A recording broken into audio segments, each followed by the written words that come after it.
दाङदेखि जाजरकोटसम्म अन्तिम भाग 12।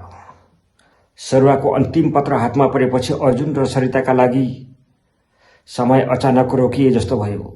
काठमाडौँ जानु अघिको त्यो अन्तिम रात जाजरकोटको भेरी नदीको किनारमा उनीहरू शान्त उभिरहेका थिए। हावामा एउटा चिसोपन थियो, तर उनीहरूको मनमा एउटा न्यानो संकल्प। बिदाईको दिन अफिसमा सबै अर्जुनलाई माया र सम्मानका साथ बिदा गरे। सरिताले पनि उपहारको रूपमा एउटा सानो कलम र एउटा चिठी दिए। चिठीमा लेखिएको थियो, तपाईले मलाई प्रेम मात्र सिकाउनु भएन, मर्यादा र जिम्मेवारीको अर्थ पनि सिकाउनु भयो। हाम्रो यो सामीप्यता अब मेरो शक्ति बन्नेछ। अर्जुनले अन्तिम पटक सरितालाई हेरेर मुसुक्क हाँस्यो। उसको मन अब हलुका थियो।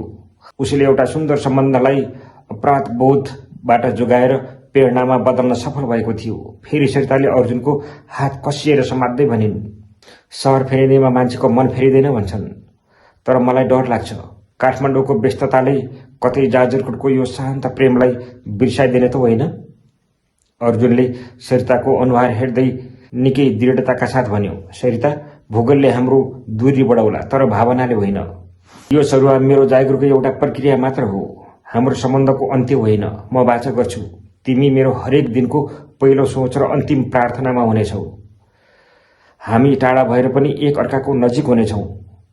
उसले खल्तीबाट एउटा सानो डायरी निकाल्यो र सरितालाई दिँदै भन्यो, यसमा मैले हाम्रा केही सम्झनाहरू लेखेको छु। जब तिमीलाई एक्लो महसुस हुन्छ यो पढ्नु। म यही शब्दहरूमा तिमीसँग बोलिरहेको हुनेछु। बिहानको मिरमिरेमै अर्जुनको गाडी कार्यालयको गेट अगाडि निस्कियो। सरिता गेटको कुनामा उभिएर ठुलो हेरिरहेकी थिइन्। अर्जुन सरासर उसको छेउमा गयो। उसले सरितालाई निधारमा बिस्तारै मोही खायो। जुन मोहीमा प्रेम त थियो, तर त्योभन्दा बढी बिदाईको आभास थियो।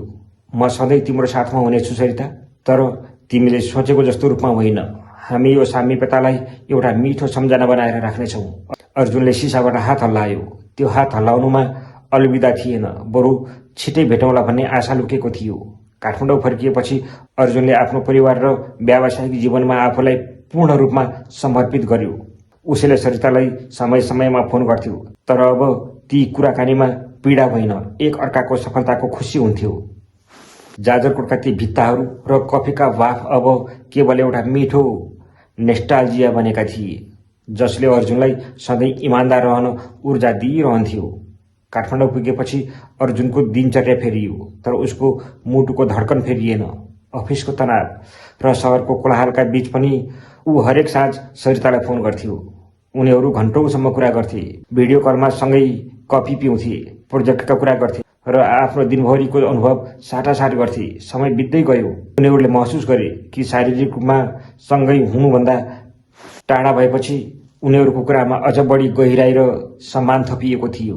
उनीहरूले एक अर्काको चिठी लेख्ने र हुलाक मार्फत ससाना उपहारहरू पठाउने सिलसिला जारी राखे।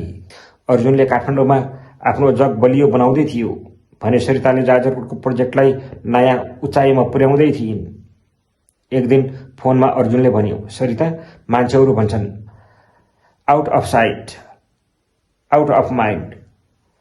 आँखाबाट टाढा मन भए पनि टाढा हुन्छ, तर हाम्रो हकमा यो त ठिक उल्टो भयो। जति तिमी टाढा छौ, तिम्रो भावना मलाई तिम्रो अझ बढी महत्त्व बुझाइरहेको हुनेछ। तिम्रो अभावले मलाई तिम्रो अझ बढी महत्त्व बुझाइरहेको छ। यो बिछोड केवल एउटा परीक्षा थियो जसमा उनीहरू दुवै सफल भइरहेका थिए। अर्जुन र सरिताको प्रेम अब केवल सामीप्यतामा मात्र टिकेको थिएन, यो त विश्वास र प्रतीक्षाको एउटा सुन्दर सङ्गम बनेको थियो। उनीहरूले प्रमाणित गरे कि यदि प्रेम साँचो छ भने दूरीले सम्बन्धलाई कमजोर होइन, अझ बढी परिपक्व र बलियो बनाउँछ। धन्यवाद।